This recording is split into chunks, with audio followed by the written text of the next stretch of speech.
ये सम्मेलन क्यों आयोजित किया गया? आदरणीय डॉक्टर साहब ने अपने उद्बोधन में बताया कि कहीं ना कहीं, या शायद माननीय सेक्रेटरी महोदय ने अपने उद्बोधन में बताया कि इस सम्मेलन की स्थापना तो शायद ईसाइयों ने इसलिए की थी कि विश्व में सभी धर्मों से श्रेष्ठ ईसाई धर्म है, ये स्थापित करने के लिए उन्होंने इस धर्म संसद की स्थापना की थी। ऐसा आयोजकों के मनोगत हो सकता है। ऐसे अनेक प्रकार के संदेह, अनेक प्रकार की मंशा व्यक्त की गई।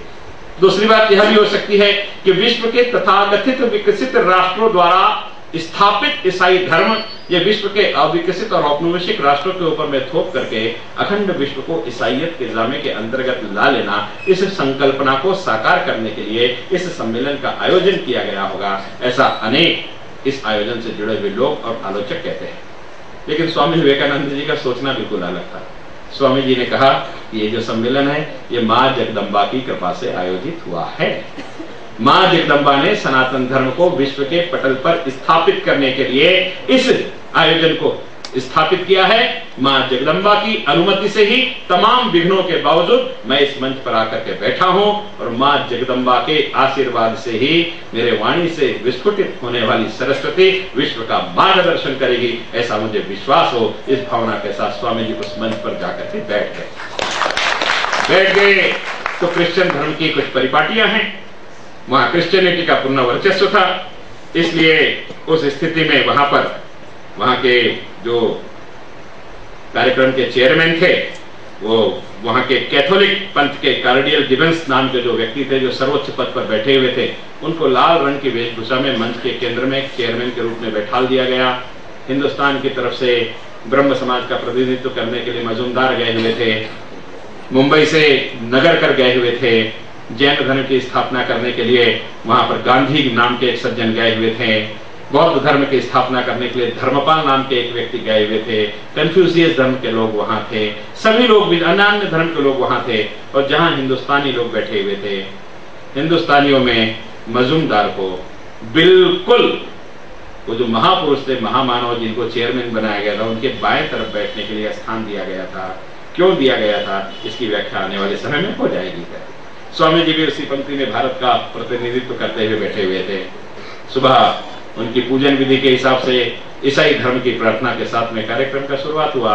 कार्यक्रम शुरू होने के बाद में एक एक करके प्रत्येक व्यक्ति अपने धर्म की विवेचना उस मंच के माध्यम से उस सम्मेलन में आने का कारण मीमांसा करने के लिए खड़ा हो गया। स्वामी जी से सुबह के सत्र में पूछा गया कि आप बोल करके अपने धर्म की व्याख्या कीजिए। स्वामी जी ने बोलने से मना कर दिया। दिन में 4 बार ऐसे मौके आए जब विवेकानंद जी से कहा गया कि आप अपने विचार रखो, चारों बार विवेकानंद जी ने मना कर दिया। विवेकानंद जी स्वयं कहते हैं कि मेरा दिल धड़क रहा था, मेरी जबान सूख गई थी, मंच पर से भाषण देने की मुझे आदत नहीं थी, और इन सारी स्थितियों में मैं किस प्रकार से इतने सारे लोगों के सामने बात कर सकूंगा, ये भावना से मैं कहीं ना कहीं ग्रसित था। लेकिन समय आया, स्वामी जी खड़े हुए। खड़े होने के बाद में मन ही मन मां सरस्वती का स्मरण किया, और स्मरण करने के बाद उनके मुखार ग्रंथ से शब्द निकला, dear American sister and brother. आप कल्पना कीजिए कि हम भी भाइयों और बहनों कहते हैं ना, बहनों और भाइयों हम कहते हैं। हमारे भी बोलने में भाइयों और बहनों निकलता है, बहनों और भाइयों नहीं निकलता। लेकिन स्वामी जी ने मां सरस्वती के आदेश से जो शब्द उनके मुखार वृंद से प्रस्फुटित हुए, वो मुखार वृंद से निकलने वाले पहले शब्द यही थे, dear American sister and brother.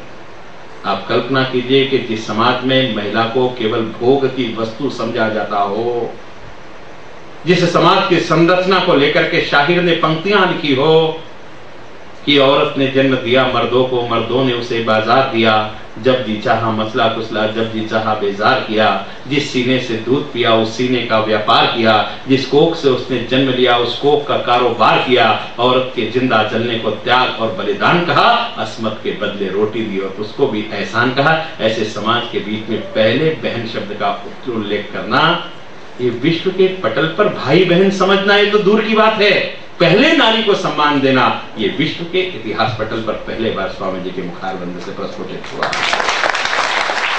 लगातार तालियां बजने लगी, 7,000 लोग उस कक्ष में मौजूद थे। 7,000 लोग की करतल ध्वनि से पूरा सभागृह झंकृत हो गया, पूरा सभागृह झंकृत हो गया। स्वामी जी का स्पर्श पाने के लिए लोग लालायित हो गए।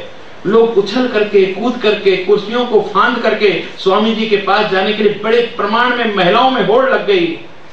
और ये होड़ इतने बड़े प्रमाण में लगी कि स्वामी जी खुद हतप्रभ रह गए कि क्या हो गया है करके। और इस हतप्रभ की स्थिति में तालियों की गड़गड़ाहट शांत हुई, और तालियों की गड़गड़ाहट शांत होने के बाद स्वामी जी ने बड़े सुंदर शब्दों में कहा कि मैं यहाँ पर अपने धर्म का मीमांसा करने के लिए, व्याख्या करने के लिए आपके बीच में उपस्थित हुआ हूं। और स्वामी जी ने जो शब्द कहे बड़े संतुलित शब्द है।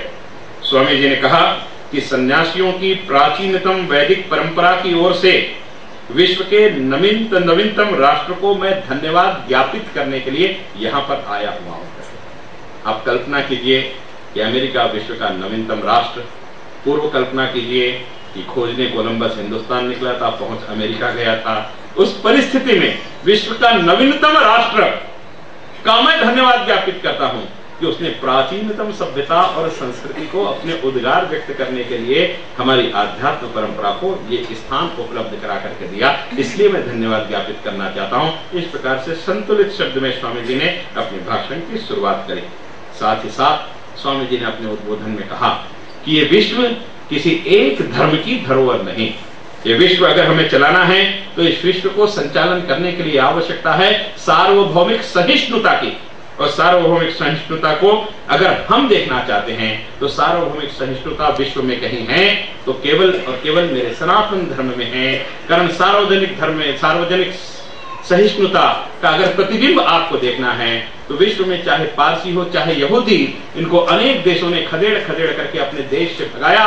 और अनेक देशों से पलायन करने के बाद जब ये मेरे हिंदुस्तान की मातृ सरजमी पर आकर के बैठे तो उनको अपने भ्रातृत्व के दायरे के अंतर्गत सहिष्णुता के साथ में स्वीकृत करने का अगर धर्म किसी ने निभाया तो विश्व के नक्शे पर मेरे भारत के अलावा दूसरा कोई नहीं है। इसलिए सार्वभौमिक सहिष्णुता की स्थापना के साथ ही हम धर्म की स्थापना संपूर्ण मानव जगत के कल्याण के लिए कर सकते हैं। इसलिए इस धर्म सम्मेलन के माध्यम से हम एक ऐसे धर्म की स्थापना की चेष्टा करें जिस धर्म में सार्वभौमिक सहिष्णुता की स्वीकृति हो। केवल सार्वभौमिक सहिष्णुता ही नहीं, सार्वभौमिक सहिष्णुता के अंतर्गत हमने उसे एक याचक के रूप में स्वीकृति प्रदान कर दी, लेकिन हमने उसको तिरस्कृत किया, उसको स्वीकृत करके समाज की मूल धारा में समाविष्ट नहीं किया। तो कहीं ना कहीं ये सार्वजनिक सहिष्णुता के साथ स्वीकृति का होना भी नितांत आवश्यक है। ये जिस धर्म में होगा उस धर्म की स्थापना करने के लिए मैं आपके बीच में आया हूँ। इस प्रकार से स्वामी जी ने अपने विचारों को स्थापित किया। स्वामी जी ने विशेष रूप से कहा कि मैं किसी धर्मावलंबी, किसी मत का विरोधी नहीं। मैं ईसा के प्रति भी श्रद्धा रखता हूं, मैं मोहम्मद के प्रति भी श्रद्धा रखता हूं। धर्म की व्याख्या मेरे धर्म के हिसाब से यह है कि जिस प्रकार जल के छोटे छोटे स्रोत, नदी और नाले मिलकर के बड़े प्रमाण में जल लेकर के आगे आते हैं और सारा जल ले जाकर के समुद्र में एकत्रित करके समुद्र में अपना समर्पण कर देते हैं, उसी प्रकार के विभिन्न विभिन्न मतों को मानने वाले विभिन्न मतावलंबी अपने देवत्व की प्राप्ति के लिए, ईश्वर की प्राप्ति के लिए अन्य मार्गों से उसी प्रकार से आते हैं। जैसे नदियों के माध्यम से निकल करके पानी समुद्र में गिरता है, वैसे अनेक प्रकार के धर्मावलंबी, मतावलंबी अपने आराध्य प्रति समर्पण की भावना लेकर के आते हैं और आराध्य रूपी ईश्वर रूपी समुद्र में जाकर के समाविष्ट हो जाते हैं। धर्म कोई भी अलग नहीं है, उसके प्रति उसका ईश्वर अलग हो सकता है। सबकी धर्म की याचना करने की पद्धति अलग हो सकती है, लेकिन अंतिम लक्ष्य उस ईश्वर की प्राप्ति, आत्मा में विलय का ही लक्ष्य होता है। उस दृष्टि से धर्मों को हम अलग करके नहीं देख सकते। इस प्रकार की व्याख्या स्वामी जी ने वहां पर की। दूसरी व्याख्या उन्होंने एक श्लोक के माध्यम से और की। उन्होंने यही कहा कि विश्व में जो कोई भी मेरी ओर आता है उसका आने का रास्ता भले कोई कोई ना हो, उसके आने की पद्धति भले ही कोई ना हो, क्यों उसको अलग अलग क्यों ना हो, लेकिन भिन्न भिन्न मार्ग के द्वारा आए हुए प्रत्येक पथिक को अपने आप में समाविष्ट करना, जिसकी परिणति होती है वही सच्चा ईश्वर होता है, वही सच्चा धर्म होता है। इसलिए हम मार्ग पर चर्चा ना करें, इसलिए हम चर्चा करेंगे तो केवल धर्म पर चर्चा करेंगे। धर्म एक दूसरे का विरोधी नहीं हो सकता। धर्म में सार्वभौमिक सहिष्णुता और स्वीकृति होनी चाहिए। इस प्रकार के मूल शब्दों के साथ स्वामी जी ने अपने पहले दिन के भाषण को रखा। एक यहूदी विद्वान मंच पर बैठा हुआ था। उस यहूदी विद्वान ने इस भाषण के बाद कहा कि मुझे अनेक सालों के बाद आज विश्वास हुआ कि मेरा धर्म सत्य है। कारण पहले बार मंच पर से किसी ने कहकर कहा, विश्व मंच पर से किसी ने यह कहा कि सत्य, सारे के सारे धर्म सत्य है, सत्य की प्राप्ति ही सभी धर्म का लक्ष्य है और सत्य की प्राप्ति करने के लिए मार्ग अलग अलग हो सकते हैं। इसका मतलब तुम्हारा मार्ग गलत है ऐसा नहीं, हमारा अंतिम लक्ष्य सत्य की प्राप्ति है, इसलिए यहूदी धर्म सत्य है, ऐसा मुझे स्वामी जी के उद्बोधन से लगा। उनका भाषण, उनका व्याख्यान, उनका संबोधन किसी एक धर्म विशेष के लिए नहीं, ये विश्व धर्म की परिभाषा को परिभाषित करने के लिए दिया गया उनका व्याख्यान है, ऐसा एक यहूदी व्यक्ति ने वहां जाकर के कहा। स्वामी जी ने ये जो सारी बात कही उसका मूल आधार क्या था? मूल आधार यह था कि स्वामी जी को जो शिक्षा मिली, उनके गुरु रामकृष्ण जी परमहंस, इन्होंने स्वामी जी के बचपन के दिन की एक घटना है। एक व्यक्ति स्वामी जी के साथ धर्म पर तर्क और वितर्क करते हुए विचार कर रहा था। आप देखेंगे तो बंगाल अनेक प्रकार के धार्मिक आंदोलनों को उत्पन्न करने वाला रहा है। ब्रह्म समाज का आंदोलन हो, आर्य समाज का आंदोलन हो, सारे आंदोलनों की उत्पत्ति बंगाल में बड़े प्रमाण में हुई है। इसलिए मत अनेक प्रकार के थे, धर्म तो एक था, लेकिन इस मतों के लिए आपस में बड़े विवाद होते थे। अपने बाल्य अवस्था में स्वामी जी एक बार इसी प्रकार के विवाद में उलझे हुए थे, तो ठाकुर ने उन्हें बुला करके कहा कि नरेंद्र, इस प्रकार के विवाद में क्यों उलझते हो करके, इस प्रकार के विवाद में मत उलझो। मनुष्य को सत्य की प्राप्ति के लिए अनेक रास्ते हैं, वो जिस रास्ते पर जाना चाहता है जाने दो, केवल ये ध्यान रखो कि उसका रास्ता जो है वो सत्य की ओर जा रहा। उन्होंने बड़ा सुंदर उदाहरण दिया कि तुम्हें अगर अपने घर के अंदर प्रवेश करना है तो तुम्हारे घर में प्रवेश करने के लिए बहुत सारे रास्ते, तुम किसी भी रास्ते से प्रवेश कर सकते हो। तुम किसी को प्रतिबंध क्यों लगाते हो कि तुमको इसी घर से, इसी दरवाजे से घर के अंदर जाना है? और उसकी समाप्ति उन्होंने ऐसी करी कि लेकिन घर में पीछे का दरवाजा जो होता है, वो घर में जो सबसे गंदी जगह होती है, शौचालय, वो अंत में होता है। इसलिए साफ करने के लिए सफाई कर्मचारी अंतिम दरवाजे से प्रवेश करता है। इसलिए तुम किसी को प्रतिबंधित नहीं कर सकते। हर आदमी की अपनी स्वतंत्रता है कि वो अपने कार्यों की प्राप्ति के लिए सेवा के दृष्टि से किसी भी मार्ग से प्रवेश कर सके, इसलिए तुम उसको प्रतिबंधित नहीं कर सकते। इस भावना से स्वामी जी ने शुरुआत से ही, बाल्य अवस्था से ही, बगैर किसी पंथ का भेदभाव करते हुए, बगैर किसी की निंदा करते हुए, अपने धर्म की स्थापना का जो ज्ञान उन्होंने ठाकुर से प्राप्त किया था, उसी की स्थापना विश्व मंच के माध्यम से उन्होंने वहां पर की। ब्लेजेट नाम की एक विदुषी ने इस पहले भाषण के बाद अखबारों में एक लेख लिखा। वो लेख बड़ा सुंदर था। उसने लिखा कि स्वामी जी ने जिस समय डियर सिस्टर एंड ब्रदर कहा, उस समय जितने बड़े प्रमाण में महिलाएं कुर्सियों से कूद करके स्वामी जी की तरफ जा रही थी, उस स्थिति में अपने आप को संयम से रखना और किसी प्रकार से गर्वान्वित ना होना, ये सबसे बड़ी मनुष्य की परीक्षा होती है।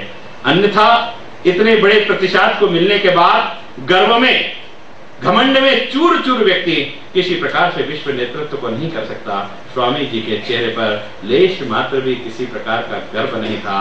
एक बाल्य अवस्था की चिर परिचित मुस्कान के साथ स्वामी जी खड़े थे। मुझे उनमें देवत्व के दर्शन हो रहे थे।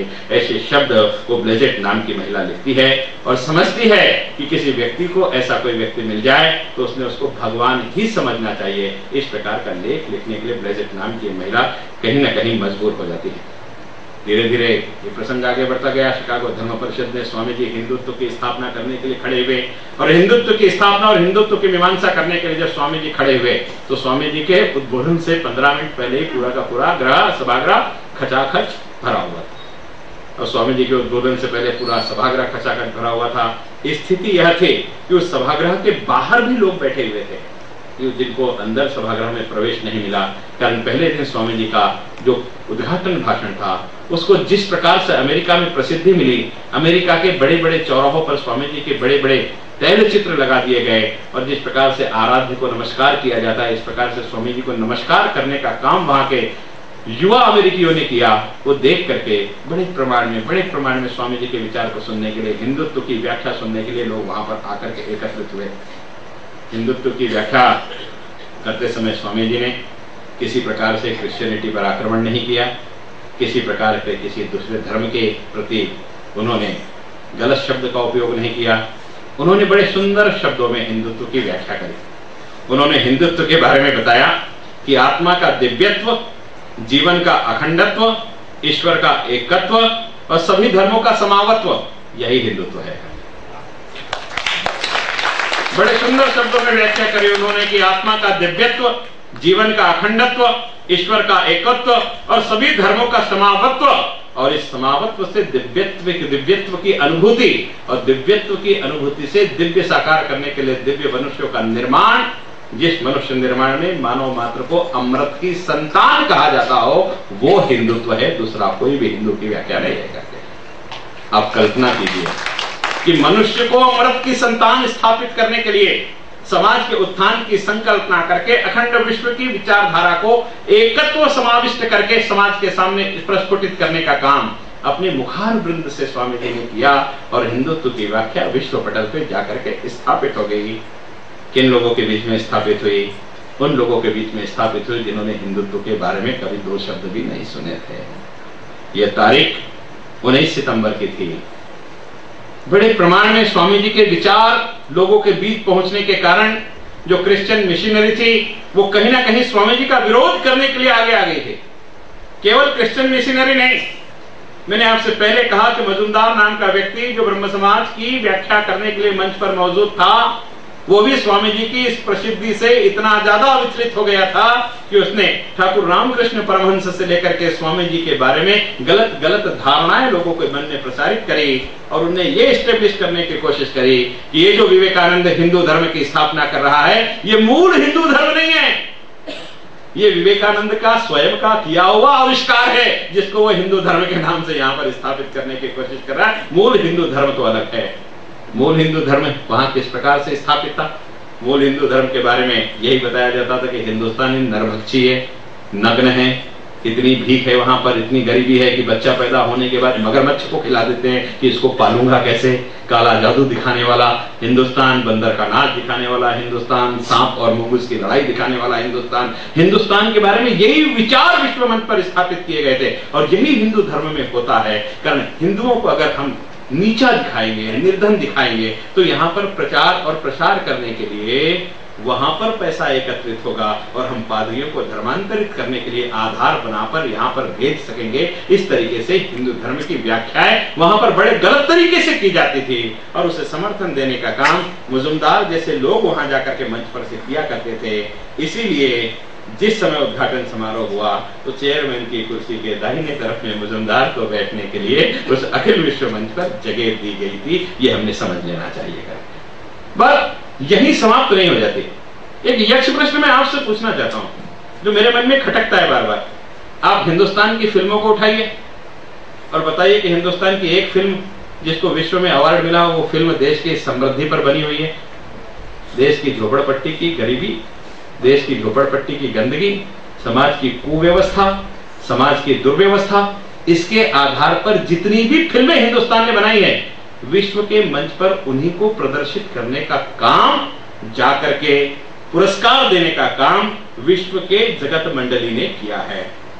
इसका मूल कारण यही है कि हिंदुस्तान गरीब है, दरिद्र है, अविकसित है। इसमें कहीं ना कहीं आज भी विकास की नितांत आवश्यकता है। ये चलचित्रों के माध्यम से अगर हम विश्व के पटल पर स्थापित करेंगे तो हिंदुस्तान में धर्म प्रचार के लिए विदेशी मिशनरियों के माध्यम से बड़े प्रमाण में कहीं ना कहीं अवसर और आर्थिक लाभ प्राप्त होगा। ये परिपाटी उस समय से लेकर के आज तक जारी है। स्वामी ने अखिल विश्व के सामने, स्वामी जी ने हिंदुत्व की विचारधारा रखने के बावजूद भी स्वामी जी के बाद उस दिशा को, उस धर्म पताका को आगे उतनी ताकत के साथ में स्थापित करने वाला योद्धा हमारे पास न होने के कारण ये स्थिति आज भी समाज को भोगनी पड़ रही है। ये मेरा वैयक्तिक मत है। आप इससे सहमत होगे या नहीं होगे मैं ये नहीं कह सकता।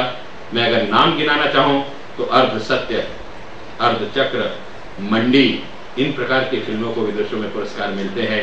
आपने कभी भगत सिंह की फिल्म को पुरस्कार मिलते हुए देखा? आपने कभी गांधी की फिल्म को पुरस्कार मिलते हुए देखा? आपने कभी सुभाष की फिल्म को पुरस्कार मिलते हुए देखा? आप नहीं देखेंगे। मदर इंडिया जैसी फिल्म भी नामित होती है लेकिन पुरस्कार से वंचित हो जाती है। ये चित्र हमें आजकल देखने के लिए मिलता है। और ये उस समय से लेकर के आज तक की परिपाटी है कि कहीं ना कहीं यहाँ की दरिद्रता और गरीबी को दिखा करके धर्म परिवर्तन की दृष्टि से विदेशों से धन संचय करने का काम किया जा सके।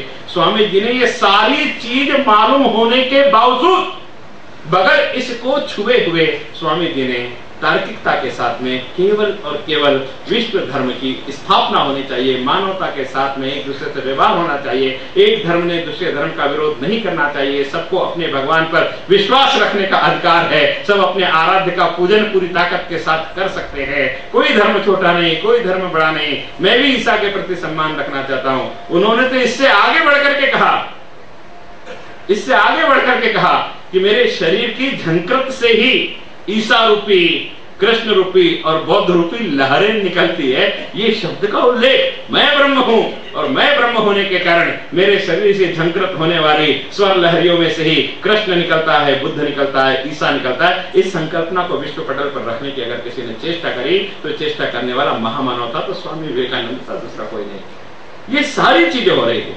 बारंबार हिंदू धर्म के ऊपर में टिक्का टिप्पणी, हिंदू धर्म के बारे में कहीं ना कहीं गलत भ्रांतियां, स्वामी जी के बारे में गलत खबरें छापना, इस प्रकार से अमेरिका अखबार ने पूरा मीडिया ईसाइयत के कारण स्वामी जी का विरोध कर रहा था। स्वामी जी इससे विचलित नहीं हुए। स्वामी जी किसी प्रकार का आरोप लगाता, स्वामी जी उसका द्रुत गति से जवाब देते। जैसे इलेक्ट्रिक का झटका लगने के बाद में, करंट लगने के बाद में आदमी की स्थिति हो जाती है, स्वामी जी के विद्युत प्रवाह से दिए गए जवाब के कारण आदमी अपने आप को उसी प्रकार से महसूस करता था। और साहित्यकार ने बड़े सुंदर शब्दों में लिखा कि विद्युत प्रवाह से निकलने वाला बर्छा सामने वाले के हृदय को छलनी करके मट्टी मिलीन कर देता था, उसे पता भी नहीं चलता था। स्वामी जी इस प्रकार से अपनी वाक्पटुता के साथ में उसके तीक्ष्ण प्रश्नों का जवाब दिया करते थे। स्वामी जी ने एक यक्ष प्रश्न किया उस सभा में कि सभागृह में 7,000 लोग बैठे हैं, मैं पूछना चाहता हूं कि 7,000 लोगों में से ऐसे कितने लोग हैं जिन्होंने हिंदू धर्म के बारे में जानकारी रखते हैं, वे अपना हाथ ऊपर करें। 7,000 लोगों में 2 लोगों ने अपने हाथ ऊपर करे और बताया कि हम हिंदू धर्म के बारे में जानकारी रखते हैं। और स्वामी जी ने कहा कि जहां 7,000 में से 2 लोगों को हिंदू धर्म के बारे में जानकारी है, तो जिसको जानकारी नहीं वो उसके विरोध की बात क्यों करते, पहले जानकारी ले लो। स्वामी जी के इस अकाट्य प्रमाण को सुन करके सारे के सारे नतमस्तक हो गए कि इस आदमी को हम क्या जवाब दें। ये तो तर्क को केवल तर्क के आधार पर नहीं, प्रयोग के आधार पर भी जवाब देने के लिए तैयार है। और खुले मंच से स्वामी जी ने कहा कि आपने हिंदुस्तान के ऊपर में जिस प्रकार का आक्रमण किया है, जिस प्रकार से हिंदुस्तान की निरीह जनता के ऊपर अत्याचार करके धर्मांतरण की कोशिश की है, जिस प्रकार के हिंदू धर्म के मंदिरों के पास में जाकर के मूर्ति पूजा करने वाला नरकगामी होता है ये स्थापित करने की कोशिश की है, जिस प्रकार से आपने धन, शिक्षा, वस्त्र, अन्न के लाभ में लोगों को धर्मांतरित करने की चेष्टा करके हिंदू धर्म के ऊपर में कलंक स्थापित किया है, इस कलंक को अगर पूरे देश की सकल आबादी कन्याकुमारी में आकर के हिंद महासागर के तलहिटी में जमा सारे के सारे कीचड़ को निकाल के तुम्हारे धर्म पर फेंके तो भी वो कम होगा जितना तुमने हमारे धर्म के ऊपर में कीचड़ उठाला है। इसलिए तुमको मेरे धर्म के बारे में बात करने की कोई आवश्यकता नहीं। इतनी तन्मयता के साथ में, इस यौवन के साथ में विश्व मंच पर किसी ने अगर हिंदुत्व को स्थापित किया, हिंदू धर्म की व्याख्या को स्थापित किया, तो केवल और कोई नहीं, वो केवल और केवल स्वामी विवेकानंद थे। दूसरा और कोई व्यक्ति नहीं था जिसने इतने विरोध के बावजूद ताकत के साथ में अपने विचारों को वहां पर स्थापित किया। मैं स्वामी जी के बारे में बोलते समय अपने आप को सीमित नहीं कर पाता हूँ, हो सकता है मेरी कुछ त्रुटियां हो, लेकिन समय की अपनी सीमाएं हैं। स्वामी जी ने बड़े सुंदर शब्दों में उसी दिन धर्म की स्थापना करते हुए अपने उद्गार रखे और कहा कि मैं किसी धर्म का विरोध करना नहीं चाहता। इसके बाद एक धर्म चर्चा के लिए स्वामी जी बाहर थे और उस दिन फिर से अंतिम दिन जो था सभा का, उस दिन 27 सितंबर के दिन कहीं ना कहीं फिर से ईसाइयत को स्थापित करने के विचार के ऊपर वहां चर्चा शुरू हुई और स्वामी जी ने बड़े सुंदर शब्द में उसका जवाब दिया। स्वामी जी का कहना यह था कि स्वामी जी ने सुंदर शब्दों में कहा कि शुद्धता, पवित्रता और दयाशीलता ये किसी एक धर्म की बपौती नहीं है। शुद्धता, पवित्रता और दयाशीलता ये किसी एक धर्म की बपौती नहीं है। ऐसा कोई भी धर्म नहीं है जिस धर्म में उत्तम चरित्र वाले लोगों ने जन्म ना लिया। सभी धर्म में उत्तम चरित्र के लोगों ने जन्म लिया। इसका मतलब है कि सभी धर्मों में शुद्धता है, पवित्रता है और दयाशीलता है। इसलिए सारे के सारे जितने भी धर्म हैं इन सारे धर्म के सार्वभौमिकता को सहिष्णुता के साथ स्वीकृत करना, यही इस धर्म संसद का एकमात्र मानव उत्थान के लिए विषय हो सकता है, इसके अलावा और दूसरा कोई नहीं। इसके साथ उन्होंने कहा, अगर कोई यह समझता है कि विश्व के सारे देश उसके धर्म के गुलाम हो जाएंगे, तो मैं उसे दया का पात्र समझता हूं, इसके अलावा कुछ भी नहीं समझता।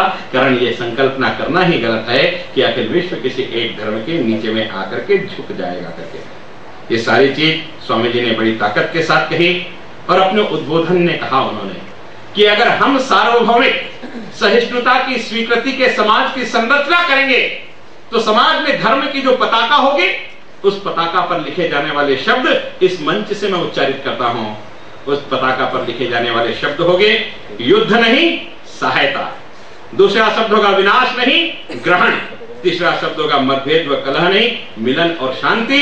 जिस दिन धर्म पताका पर ये तीन शब्द अंकित हो जाएंगे, उस दिन मानवता के साथ में समग्र सृष्टि के विकास के लिए हम इस धर्म के सम्मेलन की उपादेयता को स्थापित कर सकेंगे। इस प्रकार की विचारधारा स्वामी जी ने वहां पर करी। आप देखिए, उस सम्मेलन में जो लोग बैठे थे उसमें नौजवान लोग बैठे थे, उसमें बड़े प्रमाण में पढ़े लिखे लोग बैठे हुए थे, बड़े चंचल व्यक्ति के, यौवन जो होता है ये चंचल होता है, इसलिए चंचल स्वभाव के लोग बैठे थे। धर्म सम्मेलन को सुनने के लिए आए, इसलिए जिज्ञासु स्वभाव के लोग भी बैठे हुए थे। और जो लोग वहां बैठे हुए थे वो निष्कपट भाव से इन सारी चीजों को स्वीकृत कर रहे थे। कारण स्वामी जी के उद्गार पर अगर ताली बज रही है तो वो पूर्व ग्रसित मानसिकता से ग्रसित होकर के उससे सुनने के लिए आए, यह भी कहीं परिलक्षित नहीं होता था। अनुशासित होकर के इन सारी चीजों को सुन रहे थे। और अनुशासित होने के साथ साथ नौजवानों में एक आदत होती है, चाहे किसी भी देश का नौजवान हो, उसको जब तक किसी प्रकार का एविडेंस नहीं मिले, गवाह नहीं मिले, तब तक वो उसको स्वीकृत नहीं करता। और स्वामी जी ने अपने विचारों की स्थापना करते समय एविडेंस के साथ में अपने विचारों को स्थापित किया। इसलिए अमेरिका की तरुणाई पूरी की पूरी स्वामी जी की तरफ आकृष्ट हो गई। और स्वामी जी के इस भाषण के साथ में, स्वामी जी के इस उद्बोधन के साथ में इस सम्मेलन समाप्त होता है। मैं आपको बता देना चाहता हूँ कि स्वामी जी जब कभी भी भाषण देने के लिए आते थे, सत्र में स्वामी जी का भाषण होता था, तो अंत में रखा जाता था। किसी ने बड़े सुंदर शब्दों में कहा है कि एक अच्छे मंच संचालक की निपुणता इसी में है कि सबसे अच्छे व्यक्ति को आखिरी में बोलने दे करके। इसकी मीमांसा ये भी हो सकती है, उसकी मीमांसा ये भी हो सकती है कि विश्व का जो सबसे निकृष्ट धर्म उन्होंने समझा, इसलिए उसको अंत में समय दिया, बाकी पहले बोल लो, आखिर तक कोई बचेगा कि नहीं।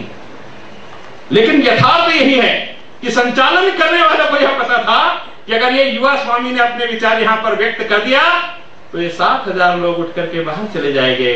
कारण इतनी ऊर्जा और विद्युत प्रवाह के साथ में दूसरा कोई व्यक्ति अपने वक्तव्य की स्थापना नहीं कर सकता। इसलिए अंत में स्वामी जी का भाषण हमेशा हर सत्र में किया जाता था। ये परिपाटी अंतिम दिन तक चलती रही और स्वामी जी ने प्रत्येक प्रश्न का वहां पर किसी न किसी प्रकार से जवाब भी दिया।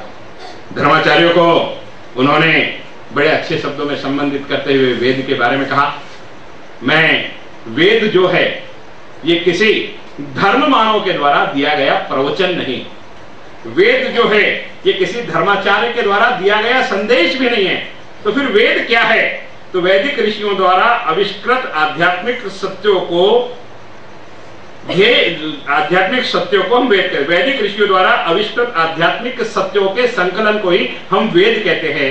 वेद किसी एक व्यक्ति के द्वारा संरचित नहीं है, ये हमारी ऋषियों की ऋषि परंपरा ने जो आविष्कृत आध्यात्म को शोधा है उसके संकलन को हमने वेद कहा है। किसी एक व्यक्ति के मुखारविंद से उच्चारित तो होने वाली फिलॉसफी या दर्शन ये वेद नहीं है। ये अनेक आविष्कारों से जिस पद्धति ने जन्म लिया उसको हम वेद कहते हैं। इस बात को स्थापित करने की चेष्टा स्वामी जी ने वहां की और उन्होंने कहा इसीलिए हमारी वैदिक परंपरा और सनातन धर्म प्रणाली में अगर आप देखेंगे तो हमारे यहाँ मूर्ति पूजा भी विराजमान है, हमारे यहाँ पुराणों के दंत कथाएं भी विराजमान हैं, हमें अज्ञेयवाद के रूप में बुद्ध का जीवन भी स्वीकृत है, हमारे यहाँ निरीश्वरवाद के रूप में जैन मतावलंबी भी स्वीकृत है। हमारी सामाजिक ढांचे में हमने किसी को तिरस्कृत नहीं किया, इन सारों को समाविष्ट किया। इसलिए सार्वभौमिक समाविष्टता का अगर श्रेष्ठ उदाहरण कहीं है तो मेरे देश में, मेरे धर्म के मतावलंबियों में, मेरी वैदिक परंपरा में, मेरी वैदिक संस्कृति में, मेरे वैदिक विचारों में, मेरे वेद की ऋचाओं में ये सामाजिक सार्वभौमिक सहिष्णुता का पुट है। इस दृष्टि से संपूर्ण समाज ने, इसी दृष्टि से समाज में अपना जीवन करना चाहिए, इस प्रकार के विचार उन्होंने रखे। मरविन मेरी स्नेल नाम की एक महिला जो आयोजन समिति से जुड़ी हुई थी, ये महिला वहां पर जो विज्ञान से संबंधित प्रदर्शनी थी उसकी चेयरमैन थी। उस महिला ने अखबार में लिखा कि अमेरिका के कट्टर ईसाई भी यह मानता है कि स्वामी विवेकानंद ये मनुष्यों में महाराजा है। मत से भले ईसाई हो, लेकिन वह भी यह मानता है कि धर्म कैसा होना चाहिए, इसकी मीमांसा इस नौजवान ने जिस प्रकार से की, मनुष्यों का महाराजा अगर कोई है तो वह स्वामी विवेकानंद है। इस प्रकार की व्याख्या उस स्नेल नाम की महिला ने भी करी। न्यूयॉर्क हेराल्ड ने लिखा कि स्वामी जी के विचार सुनने के बाद मुझे ये लगता है कि हिंदुस्तान जैसे सुशिक्षित राष्ट्र में मिशनरी को भेजना समाज सुधारने के लिए ये मूर्खतापूर्ण कदम होगा, ऐसा न्यूयॉर्क हेराल्ड लिखता है। बोस्टन इवनिंग नाम का पत्रकार लिखता है कि सहस्त्रों सम्मान को भी विनयान्वत बाल सुलभ मुस्कुराहट के साथ स्वीकृत करना और किसी प्रकार के घमंड को प्रदर्शित न करना, लेश मात्र गर्व भी इतनी बड़ी उपलब्धि के पास न होना, अगर यह किसी से सीखा जा सकता है तो ये स्वामी विवेकानंद जी से सीखा जा सकता है। इस प्रकार से बोस्टन इवनिंग नाम का पत्र भी लिखता है। ये स्वामी जी के विचार उद्गार व्यक्त करने के बाद भी समाज के द्वारा जो भावनाएं प्रदर्शित की गई, ये सारी चीज है। सम्मेलन समाप्त, स्वामी जी अपने कक्ष में, और कक्ष में जाकर के बात कल्पना कीजिए कि आयोजन बहुत अच्छा हो जाएगा, 3-4 दिन के व्याख्यान हो गए, अध्यक्ष, उपाध्यक्ष, सारे कार्यकारिणी के लोग 4 दिन चर्चा करेंगे कि बहुत अच्छा कार्यक्रम है। ये सामान्य नियम है, मनुष्य का स्वभाव है, मनुष्य का स्वभाव है। ये अलग प्रकार का परिवार है, ठीक है, नहीं तो इसके लिए गेट टुगेदर हो जाएगा और श्रम परिहार हो जाएगा। लेकिन स्वामी जी इस सम्मेलन में भाग लेने के बाद, सफलता के साथ में अपना विचार रखने के बाद अपने कक्ष में गए, और कक्ष में जाने के बाद स्वामी जी ने सोचा कि मैं सफल हुआ हूं, और सफलता की संकल्पना उन्होंने की तो उनकी आंखों से आंसू गिरने लगे, डबडबाई आंखें उनकी आंसू गिरने लगी। वे हिंदुस्तान की स्थिति को देख करके कन्याकुमारी से जो भारत की संकल्पना उन्होंने की थी, संपूर्ण देशाटन में उन्होंने जो हिंदुस्तान को देखा था, उसकी वेदना को अपने मन में घोषित करके स्वामी जी बिलखने लगे। स्वामी जी जमीन पर लौट करके रोने लगे, और रोट करके रो करके स्वामी जी यही कहने लगे कि हे मां, एक जगदम्बिके, क्या तुझे मुझे इतनी शक्ति देगी कि मेरी 20 करोड़ भूखी जनता के पेट के निवालों के लिए मैं कहीं ना कहीं से ये व्यवस्था कर सकूं कि उनका पेट में भर सकूं? क्या ये समृद्धि मेरे देश को दिलाने में तू मेरी मदद करेगी? हे मां जगदम्बिके, इस मंच से तो मैं सफल हो गया, लेकिन इस विश्व को, हिंदुस्तान की उस निर्धन जनता को, जिसके पास आध्यात्म की शक्ति तो है लेकिन विज्ञान और प्रौद्योगिकी में कहीं पीछे है, वो ज्ञान और समन्वयन का क्या अवसर प्रदान करेगी जिससे मैं हिंदुस्तान का उत्थान करके गरीबों के मुंह में निवाला दे सकूं? इस भावना से व्याकुल होकर के स्वामी जी ने वो रात गुजारी। हम और आप में से कोई रहते तो अपने जीत का, अपने खुशी का जश्न मनाते हुए शायद हमारी रात निकल जाती। वो रात को नींद हमें या तो बहुत अच्छी आती या खुशी के बारे हम रात भर नहीं सोते। लेकिन इतनी बड़ी सफलता के बाद भी स्वामी जी के अंतर्मन में इस मातृभूमि के प्रति करुण वेदना थी, अपने देश के सुपूतों के प्रति, बहनों के प्रति, समाज के प्रति कहीं ना कहीं समर्पण की भावना थी, जो इस सफलता के बावजूद स्वामी जी के अंतर्मन में सतत सतत सतत सतत स्वामी जी को कुरुदते रही। और इन्हीं भावनाओं को लेकर के स्वामी जी ने विश्व मंच के ऊपर में इन सारे विचारों को आगे आकर के स्थापित करने की कोशिश करी। स्वामी जी बड़े सुंदर शब्दों में कहते थे कि भाई समाज में धर्म की स्थापना तो होनी चाहिए। और स्वामी जी के इन सारे विचारों के बाद अमेरिका में, अब हिंदुस्तान में बड़े कम प्रमाण में ये सारी चीजें होती है, हमारे इवेंट मैनेजमेंट कंपनी होती है ना, अमेरिका में उस जमाने में इवेंट मैनेजमेंट कंपनी होती थी। एक कंपनी ने स्वामी जी के साथ कॉन्ट्रैक्ट किया, और कॉन्ट्रैक्ट ये किया कि तुमको मेरे साथ पश्चिमात्य देशों में चल करके आपके धर्म के बारे में भाषण करना है, लोगों में बड़े आकर्षण है, आपके भाषण मिलेंगे।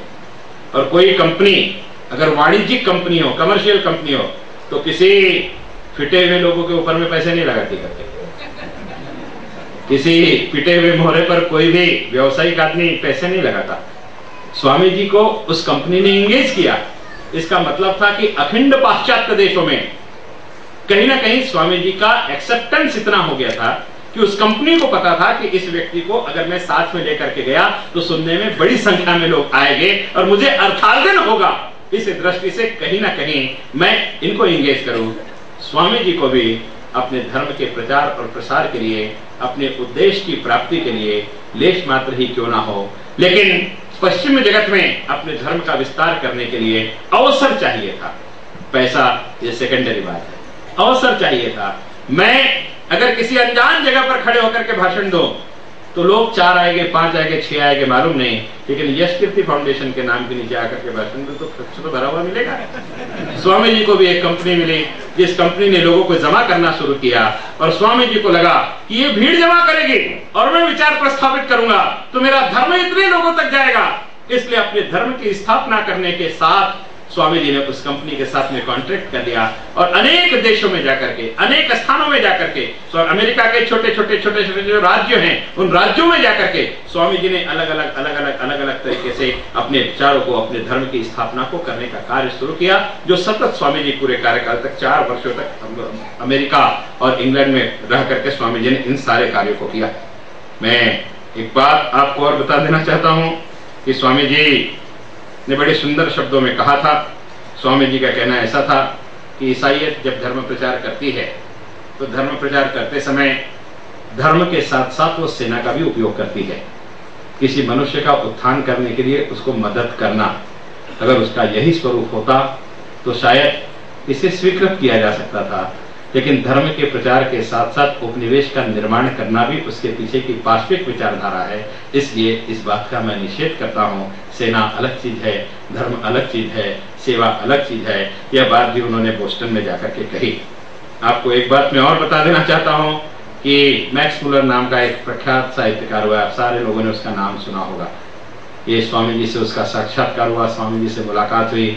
स्वामी जी ने मुलाकात की तो पता चला कि मैक्स मुलर ने रामकृष्ण जी के जीवन पर एक पुस्तक लिखी हुई है करके। तो स्वामी जी ने उससे पूछा कि भाई आपने ठाकुर पर पुस्तक लिखी है? मैक्स मुलर ने क्या जवाब दिया, आप सुनकर के हतप्रभ हो जाएंगे कि विश्व में ऐसा कोई मानव जिसकी विश्व में पूजा की जा सके, ऐसा कोई मुझे लगा तो केवल रामकृष्ण परमहंस थे, इसलिए मैंने उसको कहा। ये मैक्स मुलर स्वामी जी से कहता है। आप कल्पना कीजिए कि हम हमारे राष्ट्र में हमारे महापुरुषों के बारे में क्या विचार रखते हैं और अखिल विश्व में